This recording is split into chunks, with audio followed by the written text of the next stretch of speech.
Сәлем достар, менің каналыма қош келдіңіздер. Бүгін мен сіздерге түрк халқының қытыр-қытыр пісетін бөрегін пісіріп көрсететін болам. Менде мына жерде 900 грамм жоғарғы сұрыптағы ұнымызды електің бетіне салып, жақсылап елеп аламыз барлығын електің көмегімен. Елегеніміз жақсы, не дегенмен ұнның ішінде қандай нәрсе шығатынын бір Құдай біледі. Осылайша етіп елеп тазалық ретінде елеп алғанымыз жөн. Бір кесе суымызға дрожжымыз бен тұзымызды саламыз да барлығын ерігенше жақсылап араластырып аламыз. Грамын описанияға видеоның астына қалдырып кететін боламын. Сол жерден көрсеңіздер болады.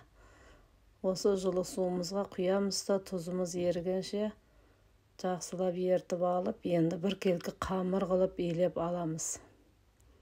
Жақсылап қолымыздың көмегімен илеп аламыз бір келкі қамыр қылып. Егерде менің каналыма тіркелмеген болсаңыздар, тіркеліп кетіңіздер. Осылайша етіп барлығын бір келкі қамыр қылып илеп аламыз. Қамырымыздың июі қанғанша илейміз. Қаншалықты қамыр иленсе, соншалықты жақсы болып шығады. Енді кезекте осылайша қатты да емес, жұмсақ та емес, орташа қамыр болып шығады. Барлығын грамын жазып кететін болам. Бетін жауып, жарты сағатқа тұндырып қоямыз. Пиязымызды ортасынан бөлеміз де кусоктап ірі-ірі қылып тураймыз барлығын. 4 бұрышты тәріздес етіп турап аламыз пияздарымызды. Бұл бөректің сырты қытырлақ, іші сулы, өте керемет дәмді болып шығады. Бір жасағаннан керемет дәм береді. Міндетті түрде жасап көріңіздер, сіздерге де ұнайды деген ойдамын. Осылайша етіп барлығын турап аламыз, 4 бұрышты тәрізді етіп пияздарымызды. Турап алған пияздарымызды бір шетке ыдысымызға салып қойып қоямыз. Енді кезекте менде 2 дана болгар бұрышы, тәтті болгар бұрышты жазда ішін тазалап морозильникке салып қойған едім. Осылайша етіп ортасынан бөлеміз де майда-майда 4 бұрышты тәрізді бұны да турап аламыз.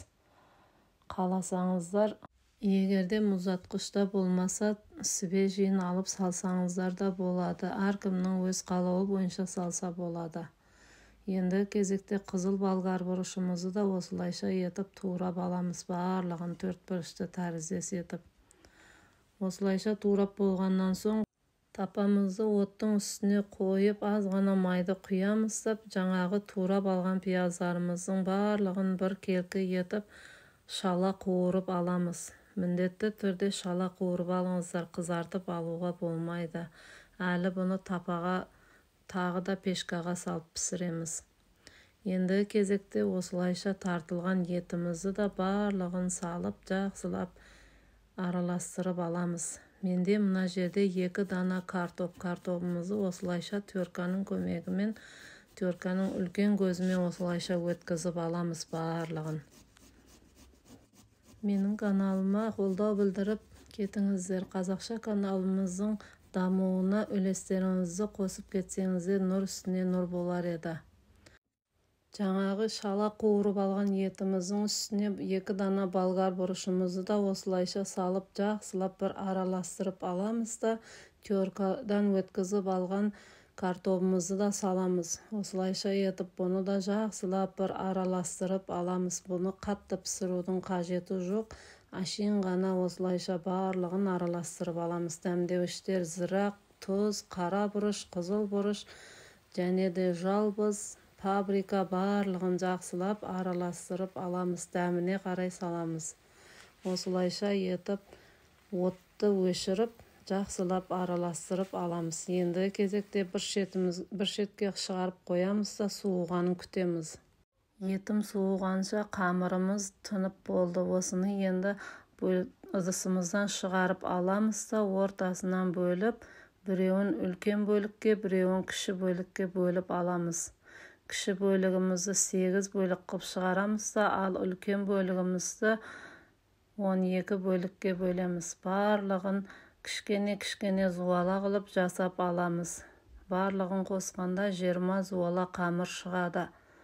Осылайша кішкене бөліктерге бөліп зуала жасап аламыз.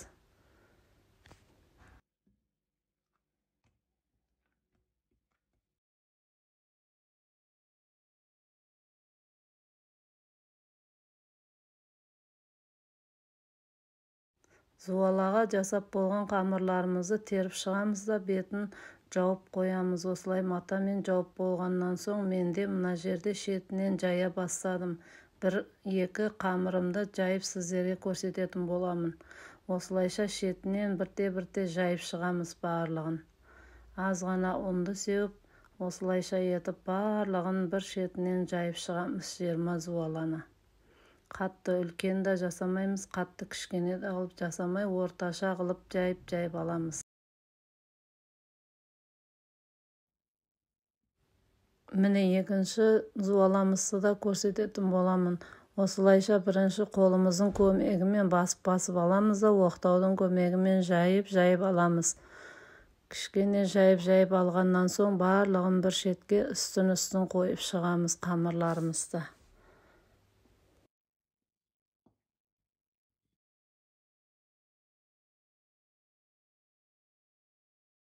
Енді кезекте үшінші қамырымызды да аламыз да осылайша етіп қолымыздың көмегімен басып оқтаудың көмегімен жайып аламыз. Барлығын жайып аламыз осылайша. Үшінші мәрте көрсетіп жатырмын сіздерге.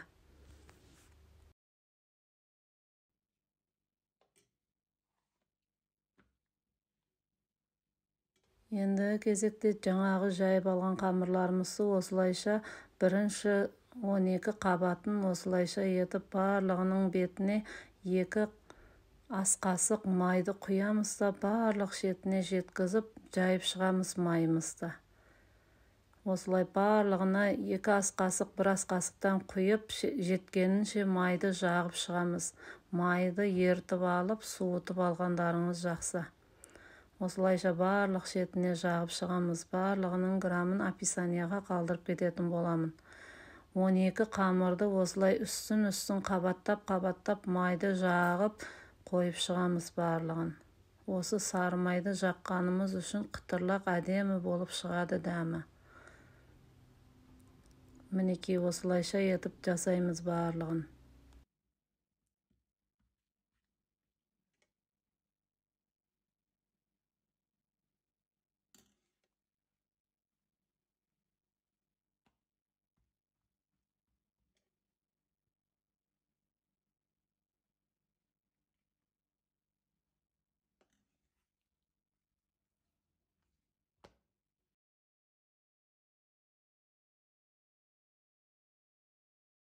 Мінекей достар, 12 қабаттың барлығын жайып болғаннан соң осылайша етіп үстінен басып саусағымыздың көмегімен жайып шығамыз. Бұған ендігі кезекте оқтаудың керегі жоқ. Осылайша тартып шетінен үстінен басып қолымызбенен жайып аламыз. Арғы бетінен бергі бетінен осылай созып аламыз барлығын. Дем алып болғаннан соң осылайша өз еркімен жайылып шығады қамырды. Ешқандай қорқудың қажеті жоқ. Менде мына жерде 40 диаметрлік тапамызға саламыз. Ішіне пергамент қағазын төсеп алған едім. Соның үстіне салып пісіріп аламыз. Егерде сізде 4 бұрышты болса да бола береді. Осылай әсел пешканың тапасына салып, шеттерін тартып барлық шетін осылайша жоғарысына дейін тартып аламыз. Шет жақтарын барлығын тапаның бойымен бірдей қылып, артығымен осылайша тартып аламыз. Өйткені артығымен алғанымыз жақсы. Қазір етін салғаннан соң шетін өріп шығарып осылайша өретін боламыз. Енді кезекте жаңағы етіміз суыған соң осылайша бетіне салып шығамыз барлығын. Бір тегіс қылып салып шығамыз. Барлық шетіне жеткізіп салып болғаннан соң беткі қабатына жаңағы менде қалған 8 зуаланы үстін майлап осылайша бұны да жақсылап жаңағыдай жайып аламыз.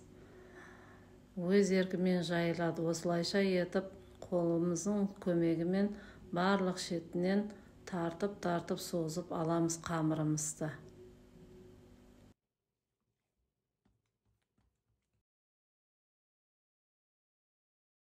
Созып алған қамырларымызды жаңағы етіміздің бетіне жабамыз осылай.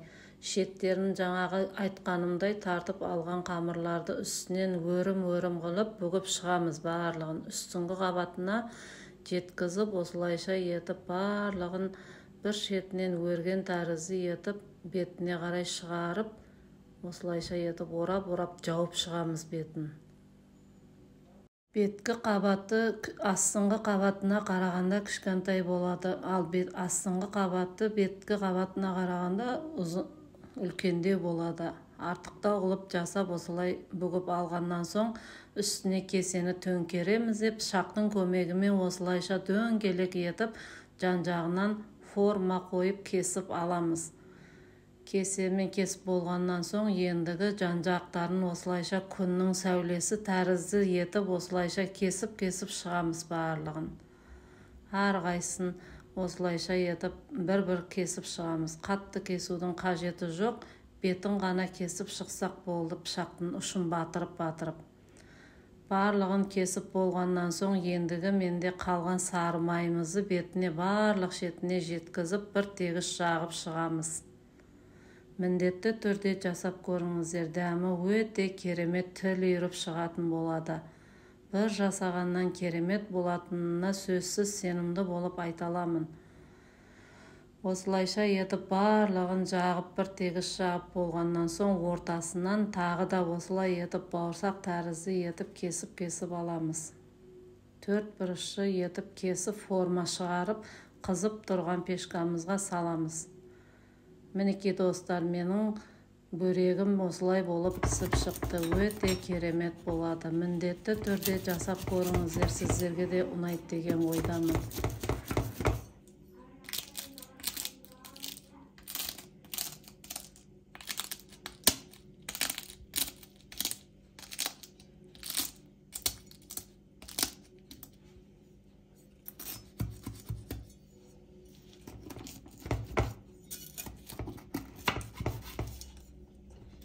Мінекей достар, менің бөрегім осылай болып шықты. Ыстық болғандықтан біраз қиналып ажырата алмай жатырмын. Өте керемет болып шығады. Міндетті түрде жасап көріңіздер. Астарыңыз дәмді болсын.